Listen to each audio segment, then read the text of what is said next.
up, YouTube? This is Mary Dragoon coming to you from the wild world of Magic the Gathering Arena. In today's episode, we're going to talk about our 5 favorite cards. And I've got a guest with me today, the Wizard of the Post, coming to you live from the Blue Post. I am the Wizard of the Post, and I am the host of The Gathering, a YouTube channel dedicated to Magic and Gathering news for the MTG world to keep you informed. Mary Dragoon was nice enough to invite me on the show today. And we are going to invite you guys to check out some live play action of some of these cards on his channel later. So keep a lookout in the top corner for our little tab so you can go and check those videos out. All right, let's talk about those 5 cards. I'm going to do mine first. So we did our pre-release here. This is my local game shop. This is where I play locally. And we did our pre-release this weekend and super duper excited. I didn't actually look at all of the spoilers. I personally did. And I bought a house, and some of you already know if you've been watching on Twitch, my channel. And I was busy and didn't play for about 2 months. So I just stayed away. So it was like Christmas for me. Because I was like, ooh, look at this. Oh, look at this. Oh, these 2 things work together. Like, I didn't have any of that pre-knowledge coming in. And the set was completely bonkers on top of that so far. Oh, absolutely. It was amazing. So let's talk about my 5 favorite cards. We're talking about first card. And I didn't purposely choose mythic cards or rare cards, or cards that were ultra powerful like Bolas. Everybody's gonna love Bolas. But I chose cards that I think are sleeper cards that are gonna do awesome things that people may not think of right away. My first one is Nefarious Time Twist. Nefarious Time Twist is absolutely 1 colorless, 1 blue. It comes out and you exile target permanent you control. Return that card to the battlefield under its owner's control at the beginning of the next instant. If it enters the battlefield as a creature, it enters with an additional +1/+1 counter on it. Well, what's so awesome about that? Well, this is what's so awesome about that. Your lovely opponent is swinging at you with some giant beastly creature, and it's going to eat your face. So what do? Well, you block with anything, and you just bounce that thing right into exile and back onto the field instead with a +1/+1 counter. And that's not too cool. What makes it cooler is creatures with enter the battlefield effects like Machino Pyromancer. What's better than blocking with Machino Pyromancer and then exiling him so he doesn't die and returning him and hitting your opponent for 2 more damage in the face? Pretty good. Definitely solid. So that's why that's one of my top favorite cards. My next card is going to be Dreadhorde Arcanist. This is probably my #1 favorite card. I actually got 2 of these at my first pre-release, and I got 1 at my second. I've got a set of 3 of them in real life, which was fabulous. I bought a box. I bought 5 pre-release kits, played in 5 different events, and I ended up with 2.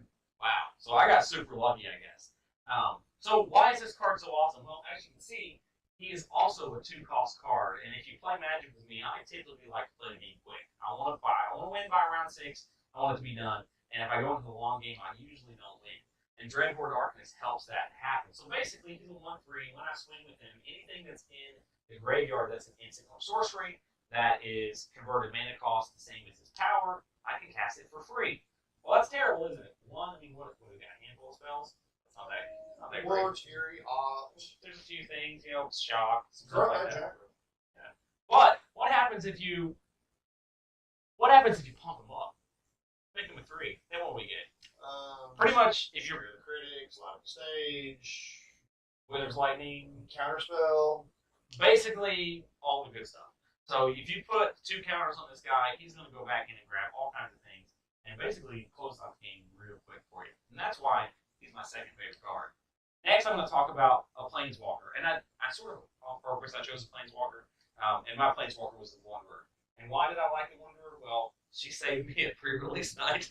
I actually had an opponent. I had an opponent who was casting some sorceries and spells on my creatures and blowing them up and shocking me. And I put her on the battlefield. And she says prevent all non-combat damage that would be dealt to you and other permanents you control. That's awesome. And actually, I actually told my opponent that. And then they went ahead and cast a spell anyway. And I was like, okay. And he was like, so it's dead? And I was like, no, it's not. And he was like, what? And I was like, the Wanderer. So that's why I like the card. It's kind of expensive for what it does. The other reason is its ability. Exile target creature with power 4 or greater.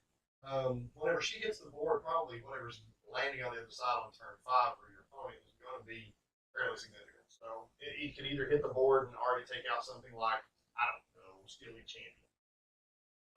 Laura Dumbringer. You got all kinds of different. You have all kinds of different stuff that it can take out of the game. So Yeah, so that's why she's my number 3. All right, so my number 4 is Finale of Glory. Oh boy, this card won me several matches at this pre-release on Magic Arena. It's won me a bunch of matches. And the thing is, when you first look at it, it looks like a dumpster fire. Yeah, I mean it's like okay, fine. So maybe if I could ever get 10 mana, when's that ever gonna happen? Well, I actually came up with a deck that we're gonna show you how to play called Elf Angels. And yeah, 10 mana, no big deal. Turn 4, turn 5, you're gonna have it, and it is absolutely sweet. So turn 3, my buddy's saying, I'm not sure we can do. Get all the way. I think turn 4. You can probably do it mono. You can probably do it red golems. He says I did it on turn 3. We'll review that and see, but I know for sure you can do it by turn 4. All right, and listen, what is better than 10 4/4 Flying Angels and 10 2/2 Night Tokens? Now, the only thing I can think of is the next turn just playing Eternal God Ronis and just swinging for a whole bunch of damage. Or your opponent playing That'll direct.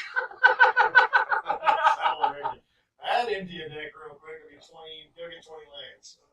Yeah, so that'd be hilarious. So that's that's my number 4, and my last card, and my favorite, probably, well, close. It's close second. I'd have to flip a coin between Dreadhorde and this one.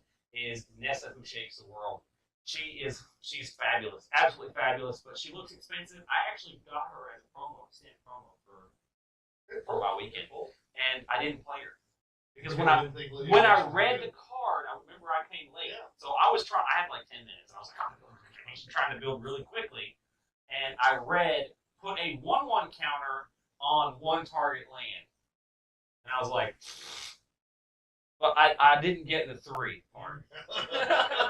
So I missed that, and then an opponent played on me, and I was like, oh no, it says 1 counter. He's like, no, it says 3, and I was like, what? So I built the deck. I didn't even build in her colors because I thought she wasn't that great. No, she's absolutely fabulous. She can also be played by turn 3, and if you get her on turn 3, it's game over unless they can remove her. You make those creatures. You put Evolution Sage so that when you use her ultimate, you get all these lands and everything proliferates. It's crazy. You can have 15 indestructible lands, and that's real hard to deal with. So those are my top 5 favorite cards. Let's have a look and see what the Wizard of the Coast here. My 5 are slightly different. We're going to start with Narset's Reversal. I used this card in Two-Headed Giant. This card was used on the green card that escapes me right now that allows you to choose 4, and we actually chose just to gain 16 life and still had it in our hand. Second time we cast it, we proliferated 4 times. So it drops a significant threat onto the board, even if you're playing in teams or against your opponent. Because let's say your opponent just dropped the Finale of Glory, was going to get 10 angels, and you're like, no, I think I'll take those instead. So it evens the battlefield. Even though they're still going to get the cast the next round, chances are you may draw a counter spell between them and me, or already have it. Something else that I've done with Narcissus Reversal is actually use it on my own spell. So I've had 1,000-Year Storm out and Raw the Storm Conduit, and then just Narcissus Reversal my own spell and just went infinite with that loop and just blew up my opponent. Yeah. Next on my list is the Elder Spell. Destroy any number of target Planeswalkers. Choose a Planeswalker you control and put 2 loyalty counters on it for each Planeswalker destroyed this way. This is kind of a sleeper, but it's really, really useful if you're splashing black because it is only 2 black. Real low on the end, but it gives you the opportunity to take those counters. Because Super Friends is a serious thing right now. There's a lot of decks that are coming out with multiple Planeswalkers in it, so it gives you the opportunity to take those out, and you can pile on something like, I don't know, we'll talk about her in a minute. But there's a lot of them out there that you can just rip these onto and then immediately ultimate right after. Teferi being a good example if you're playing what is it, Esper, play Esper Control. You can really ramp into Teferi on something like that. So there's a lot of different lines of play for it. And who wouldn't want to kill an entire Super Friends party? Yeah, for 2 mana. And it has a whole lot more value, especially in Commander if your opponent is playing Super Friends. Gives you the opportunity to really wreck a board state quickly. Next is the one that I was actually referring to. The other one is Ashiok Dreamrender. Spells and abilities your opponents control can't cause their controller to search their library. So it turns off going to fetch or anything like that, settle the wreckage. You settle somebody with this out, they can't go get any lands. There's quite a few different things that it does. Target player, in the hugest part of it, or the largest part of it, is target player puts the top 4 cards of the library into their graveyard, then exile each opponent's graveyard. I think in one shot I was able to do some other mill. I'm playing on a blue mill deck right now. I was able to get about 20 cards in the graveyard. I played Ashiok and milled them all, and the person just immediately just scooped because they were playing. Was it on pre-release? No, this was here the other day. They were playing Black Blue. Oh gosh, Surveil. They were dumpstering everything, and then they were trying to bring it back out like Citrus Supply or something. Yeah, it was not. They were up. Next on the list is Spark Double. You may have Spark Double enter the battlefield as a copy of a creature or planeswalker you control, except it enters with an additional +1/+1 counter on it. If it's a creature, it enters with an additional loyalty counter if it's a planeswalker, and it isn't legendary if that permanent is legendary. So you Spark Double Ashiok, you Spark Double Jace, you Spark Double Naven. You Spark Double Nicol Bolas. Laura Dimer. Get Lyra. What else is there? There's Shalai. Shalai is ridiculous because then it immediately gives everything expert, including you. There's all kinds of different lines of play with Spark Double. Who wouldn't want to have 2 Nicol Bolas out on the field? Well, yeah, considering that. I would have been ripped apart by Nicol Bolas, Jace, Super Brains, Psychosis thing. Wasn't pleasant. And then my last one is a sleeper, and kind of a sleeper. A lot of people are talking about it. Not anybody's taking them seriously. I am taking them seriously. I did not get the full one of these for pre-release. I do have one on Arena that I was able to tinker around with, and it is very, very good. It's Chandra Fire Artisan. Whenever one or more loyalty counters are removed from Chandra Fire Artisan, she deals that much damage to target opponent or planeswalker. Her +1 is exile the top card of your library. You may then play it this turn, and her -7 is exile the top 7 cards of your library. You may play them this turn, but that also does 7 damage to your opponent. So you on turn, what is it? Turn 8, I think is where this would be. You would be able to fire this. You fire it. You do 7 points of damage to your opponent. You then draw 7 cards off the top, and then you get to run through your mana to pay for them all. It's pretty crazy, and it does a lot of. It's just a lot of burst damage, and then you fire off into some other stuff, and then you're able to swing through and potentially finish them off with whatever else you have on your board state. But Chandra Fire Artisan, she's just 2 colorless and 2 red, inexpensive, just a rare planeswalker, so she doesn't pull as much onto the field as say, I don't know, Tezzeret or anything like that. But she's definitely ripping out there. Those are my 5.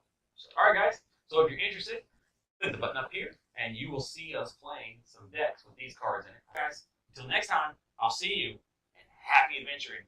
Bye-bye! I've been your host, the Wizard of the Post, and that was Magic.